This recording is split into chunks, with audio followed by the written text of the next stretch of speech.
Okay, let's unpack this. The world of silver, gold, and platinum, it's been absolutely electrifying recently, hasn't it? Oh, definitely. Headlines screaming about new highs, dramatic moves. It's, quite something. So today we're taking a deep dive into, well, a whole stack of research and reports you've shared with us. Hmm. Expert analyses, market reports, some insider insights too. Hmm.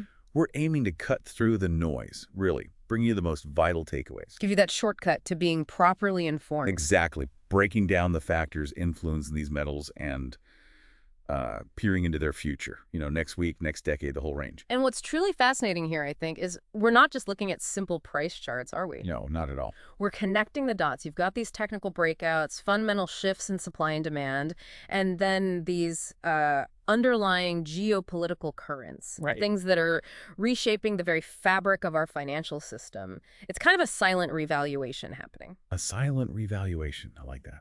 And for those paying attention, well, it really spells significant opportunity. That's a crucial point. Yeah. Okay, let's kick things off with silver then. The white metal. It's really been staging this, well, quiet but remarkable rebound. Mm-hmm. Surged to a near 14-year high, pushing past $38 an ounce. That was July 11th, 2025. Right. It stumbled a bit at $37, held above $36, and then just whoosh. Blasted right through. Yeah. So what's the technical picture telling us about this specific move? Well, Michael Oliver from Momentum Structural Analysis, he believes this is just the start of a multi-month rally. Okay. He's projecting a sustained, maybe 4 to 6 month move upwards. He points out that, while the price was moving sideways for over a year. Yeah, May 2024 to June 2025, right? Exactly. During that time, momentum was quietly building what he calls a perfect parallel channel. Like a tunnel in the chart. Sort of, yeah. A stable, upward trending tunnel. And when it finally broke out of that channel, well, that signaled a really powerful, sustained upward move. It suggests this isn't just some fleeting spike. Okay, so not just a random jump. There's a strong technical foundation here. We're seeing that powerful bullish momentum confirmed above $37.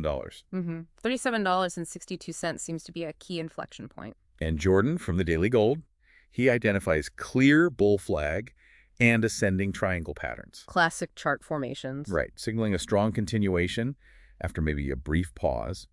He's projecting silver up to $41 by $42. That seems plausible based on those patterns. And, maybe just as importantly, the gold-silver ratio. It's dropped significantly, down to 87.34, lowest since January. And for context, that ratio just tells you how many ounces of silver you need to buy 1 ounce of gold. So a drop means... Silver is gaining value much faster than gold right now, a key sign of its relative strength. Gotcha. And this resurgence, it's not just in the spot price. We're seeing it reflected in the equities, too, the mining stocks. Ah, okay. Jordan points out that SIL, that's the Senior Silver Stocks ETF. The big miners. Right, the basket of large silver mining companies. It's broken out of a 12-year base.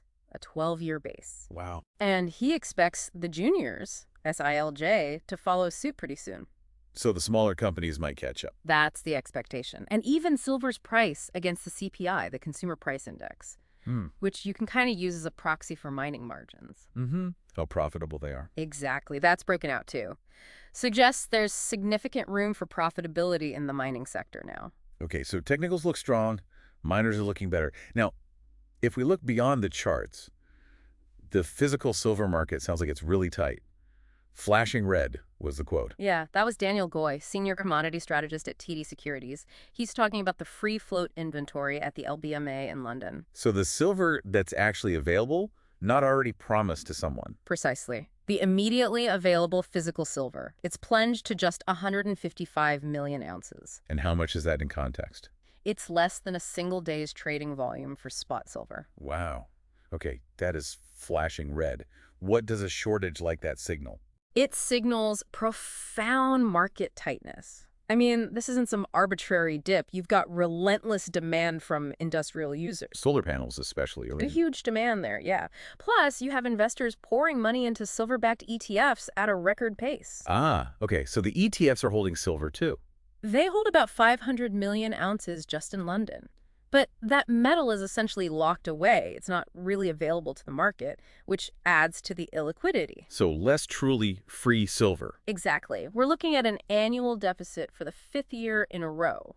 Or 7 years if you exclude those ETF flows. It's not just scarcity then, it's structural. It's a structural demand-supply imbalance, absolutely. And you can see that stress elsewhere too, right? Yeah. Like the cost of borrowing silver. The lease rates, the 1-month lease rates in London, they soared as high as 8%, currently around 4.5%. Which is unusual. Almost never seen. It screams a tightening physical market. So physical tightness is clear. But there's also this narrative about price suppression, isn't there? Yes, many experts, like Andy Schectman, for instance, believe the price has been actively suppressed.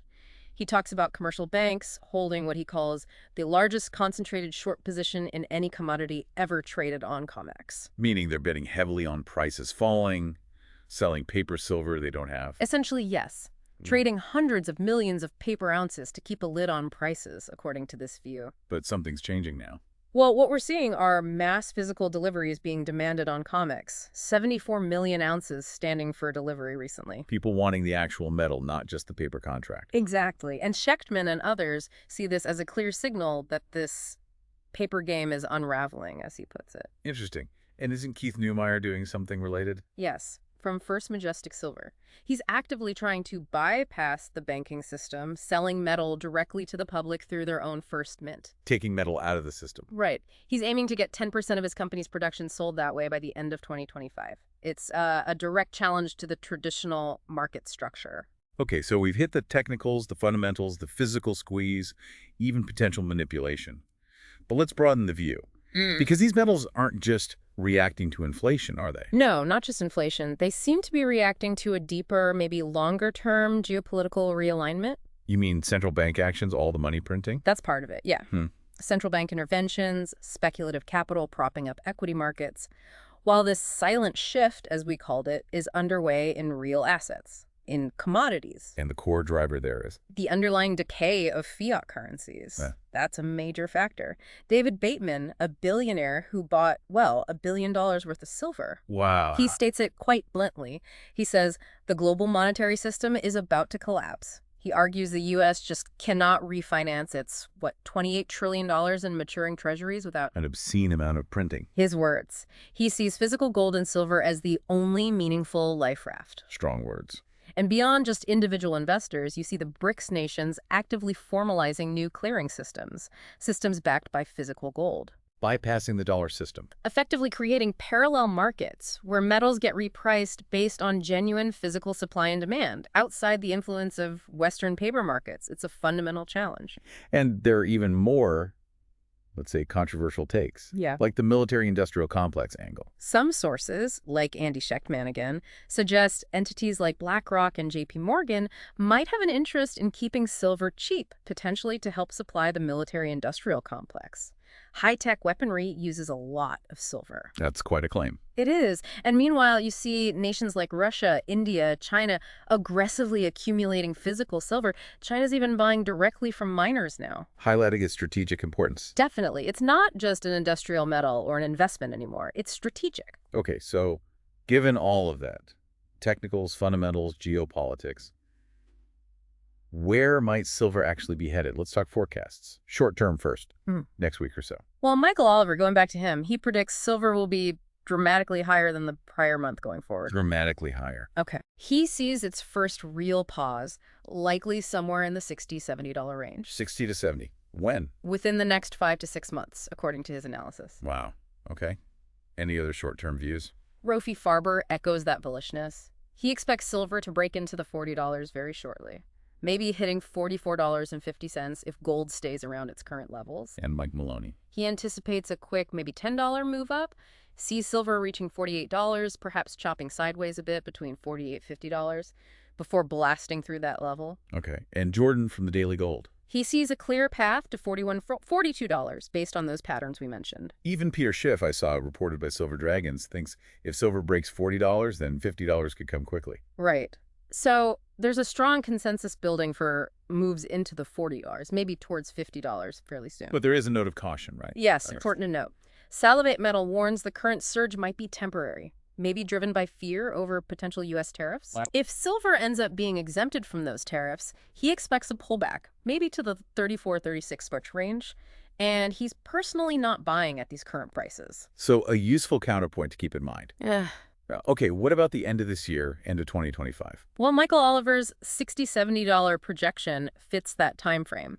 He describes it as the next thunderbolt, but significantly not the end of the bull market. Just the next major move up. Exactly. Peter Schiff, again via Silver Dragons, considers $50 silver a possibility this year. Salivate Metal is more conservative, with a personal forecast around $39 for year-end. Okay, quite a range there. Now let's look further out. Medium term, 2026, 2030, and beyond. This is where it gets really interesting, right? This is where the numbers get potentially mind-boggling. Michael Oliver argues that if silver simply matched its real inflation-adjusted dollar value from the 1980 peak of $50... Right, adjusted for all the inflation since then. It would be $300 an ounce today. 300. And again, he sees that as just the next thunderbolt, not the end game. And others go even higher.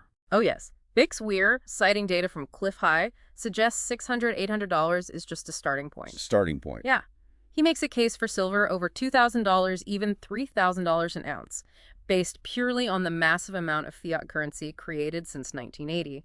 He talks about dollar days leading to $600 silver. $2,000 to $3,000. And Mike Maloney, he did some deep analysis on this too, didn't he? He did extensive analysis, comparing silver's 1980 price to various economic metrics, CPI, median home prices, M2 money supply. Right.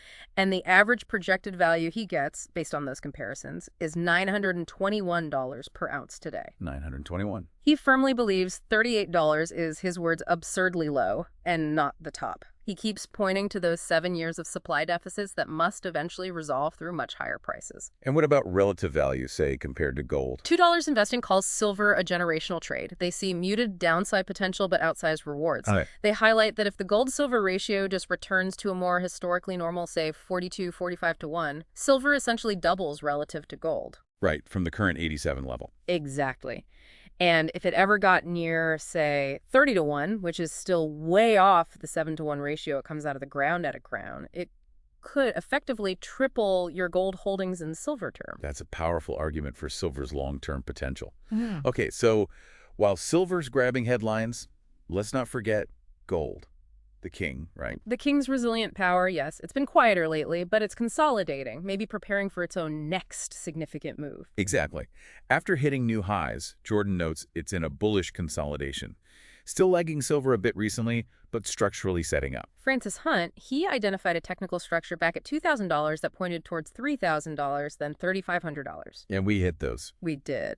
Now, he expects maybe a short-term dip, perhaps to $3,200, but he sees the overall price action as structurally sound, building pressure for the next breakout. And technically, that 200-day moving average is climbing too. Yeah, it's nearing $3,000 now. That's a key metric for the big long-term bullion bulls, signals underlying strength. And fundamentally, the rise of gold seems deeply tied to that global financial instability we talked about and central bank actions. Absolutely. You see emerging market central banks buying gold in record amounts. Andrew Maguire really emphasizes those BRICS nations formalizing their new gold-backed clearing mechanisms. Creating those parallel markets again. Where gold gets valued on real supply and demand, pushing back against the Western paper market influence. It's a huge shift. And investors just keep seeking shelter in gold from all the uncertainty. Seems like it. Analysts are noting that every dip is increasingly seen as a buying opportunity. That tells you a lot about the underlying sentiment. Mm-hmm. Mike Melisinos puts it bluntly. The only logical play is to be long gold, especially when you look at the sheer magnitude of global debt. Right. He argues we're entering an escape velocity phase for society, prices accelerating not just because of commodity fundamentals, but because the dollar itself is being debased. So the measuring stick is shrinking. Precisely. Okay, so gold forecasts currently around, what, $3,360-ish? Francis Hunt suggested that short-term dip maybe to $3,200. Right, before the next push. He's targeting $3,700, then $3,150 in the relatively near term. And medium to longer term for gold. Looking further out, Bix Weir forecasts gold reaching $5,000 to $10,000 an ounce in what he calls a fairly valued market. 5 to 10,000, Andrew Maguire. He projects a substantial rally, potentially to a realistic $8,000 per ounce, driven by that persistent physical demand just overwhelming the paper market supply. 8,000. And compared to stocks. SD Bullion highlights that gold is still historically cheap versus U.S. stocks. It would need to essentially double in terms of Dow Jones buying power just to get back to its 2011 lows relative to stocks. Wow, that really puts its potential into perspective. Okay, finally, let's touch on platinum. Kind of the underdog here, but maybe with breakout potential. Definitely worth watching. Platinum's also surging up almost 3% to over $1,400 on July 11th, and its lease rates jumped right alongside silver's. Another sign of tightening there. hmm Francis Hunt actually calls platinum the year's best performer among precious metals outright, and crucially, the most undervalued. Most undervalued. Why? Well, he notes it had that big flush out, dip down into the $800, but it's rebounded very strongly. And technically, he sees a clear signature for a major breakout. And Rick Rule likes these kinds of plays, right? Out of favor commodities. Yeah, he expresses a huge fondness for large deposits of out-of-favor commodities like platinum, especially in out-of-favor countries, sees long-term value there.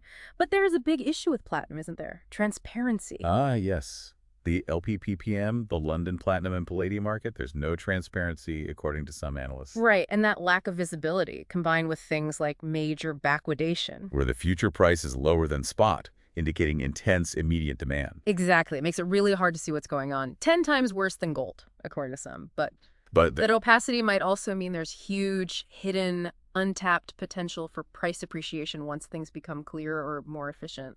interesting. So price forecasts for platinum, short term.